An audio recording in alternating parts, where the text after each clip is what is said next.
खुमैनी साहब का ये दावा करना कि ला सुन्निया वला शिया इस्लामिया इस्लामिया, ये ठकोसला है, ये बेईमानी है, दुनिया को धोखा देने की और तफरीक पैदा करने की, दहशतगर्दी की निशानी। क्यों? सही खुमैनी साहब तो लिख रहे हैं कोई ऐसा दाता की जो काट दे यहाँ से ईरान तक, गारे सुरनमन राह तक, है कोई ऐसा जो इसको काट दे जो अब कहने जा रहा हूँ। खुमैनी साहब ने नहीं लिखा है कि हम मक्के पर राज करेंगे, हुकूमत करेंगे, मदीने पर राज करेंगे, हुकूमत करेंगे और अबू बकर उमर की कब्रों को निकालेंगे और निकाल कर सजा देंगे। अम्मा जान आयशा की कब्र को खोदेंगे और उनको रज्म की सजा देंगे, जिना की सजा देंगे। बेईमान दुनिया भर का किसके ऊपर नजर उठा रहा है? तेरी माँ अगर होती तो तू न कहता तेरी माँ नहीं है वो, इसलिए कि वो उम्मुल मोमिनीन है।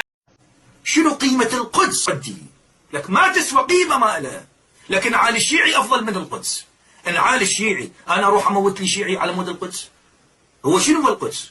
مريم تعبدت في القدس، شو أسوي بمريم؟ هاي القدس بناية ناصبية، طوابيق ناصبية، صلوات ناصبية، إحنا شنو علاقتنا بالقدس؟ عندك أنت أنه القدس هذا عبارة عن مزبلة، كان زبالة، كومة مع الأزبال مكنوسة وماكو مسجد، مسجد أصبحت يرمى فيها القمامة.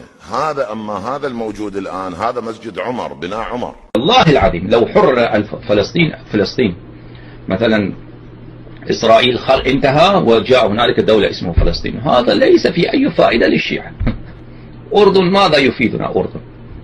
أو مثلا تونس آخر يكون هكذا، وإن كانت دولة دينية فهذا مصيبة عشنا، يكون داعش آخر.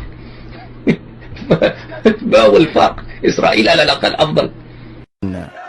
فتح وحماس والجهاد والجبهة الشعبية وما أشبه الفصائل الفلسطينية هذه كلها، جبهة التحرير كلها خذوها وضعوها في أقرب سلة للقمامة.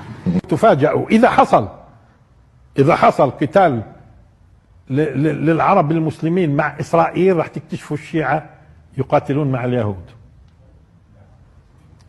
يعني الناس اللي بيظنوا إنه الشيعة بدها تحرر فلسطين راح يتفاجئوا زي ما تفاجئوا هلا، زي ما تفاجئوا في أفغانستان وتفاجئوا في العراق وتفاجئوا في سوريا وتفاجئوا في اليمن.